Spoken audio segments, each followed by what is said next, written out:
हिंसा, नारेबाजी,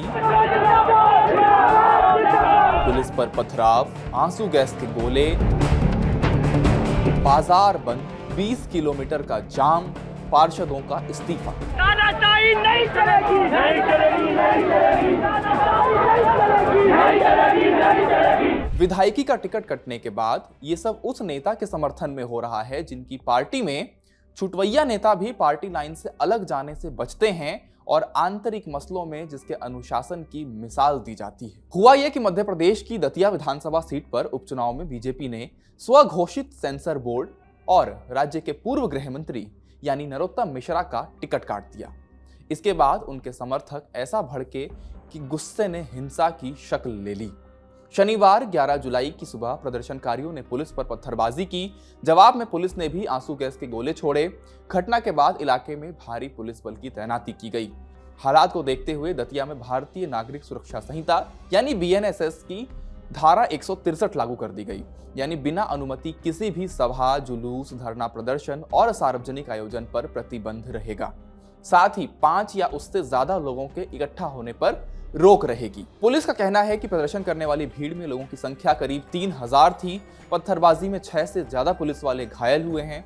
एएसपी को भी चोटें आई हैं। कुछ लोगों को हिरासत में लिया गया है। लगभग 3000 से ज्यादा हुड़दंगियों ने यहाँ पर कल पूरे दतिया शहर की जो फिजा है उसको खराब करने की कोशिश की है। उन्होंने कोशिश की कि बाजार को बंद कर दिया जाए कैसे भी।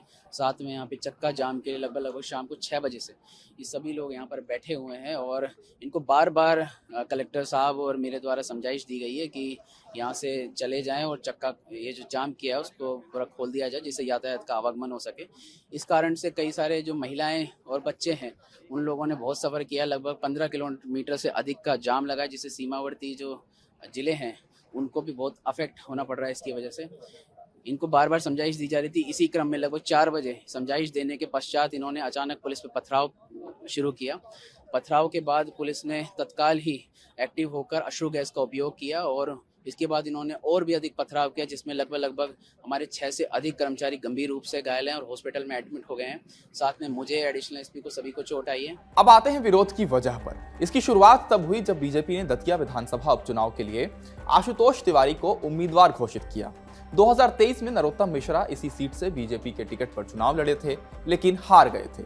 आशुतोष तिवारी की उम्मीदवारी से नरोत्तम मिश्रा के समर्थक भड़क गए और टिकट बदलने की मांग करने लगे। नरोत्तम मिश्रा का प्रभाव दतिया में जिला स्तर से लेके ब्लॉक स्तर तक है और यही वजह है कि नरोत्तम मिश्रा का टिकट कटने के बाद इस्तीफों की बौछार लग गई। यही नहीं, दतिया में नरोत्तम मिश्रा के समर्थकों ने करीब 11 घंटे तक गुजरने वाले नेशनल हाईवे 44 को बंधक बनाए रखा। शनिवार सुबह समर्थकों ने जब पुलिस पर पथराव किया तो पुलिस ने भी हल्का बल प्रयोग कर समर्थकों को हाईवे से खदेड़ा और उसके बाद से अब हाईवे 44 पर गाड़ियों की आवाजाही सामान्य हो चुकी है। नेशनल हाईवे 44 ग्वालियर और झांसी के बीच में एक महत्वपूर्ण हाईवे माना जाता है और इसीलिए हजारों गाड़ियां इन 11 घंटों के जाम के दौरान वहां फंसी रही। नरोत्तम मिश्रा के समर्थन में बीजेपी जिला अध्यक्ष रघुवीर सरन समेत जिला इकाई के कई पदाधिकारियों और बीजेपी पार्षदों ने अपने इस्तीफे दे दिए। यह भी कहा जा रहा है कि नरोत्तम मिश्रा के समर्थक दिल्ली जाकर पार्टी नेतृत्व से मुलाकात करेंगे और उन्हें फिर से उम्मीदवार बनाए जाने की मांग करेंगे। इस पूरे मामले पर नरोत्तम मिश्रा ने चुप्पी तोड़ी और समर्थकों से शांति बनाए रखने की अपील की। उन्होंने कहा, मैंने कल भी विस्तार से कहा था, आज भी कह रहा हूं, ये पार्टी का निर्णय है। मैं अपील कर रहा हूं, ऐसा कुछ न करिए।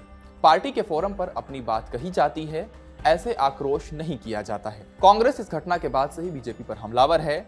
आंतरिक कलह में जनता को परेशान करने का आरोप लगा रही है। हालत क्या है? आपकी इंटरनल लड़ाई है, आपकी और नरोत्तम जी की लड़ाई में किस तरीके से आम जनता प्रताड़ित और परेशान हो रही है।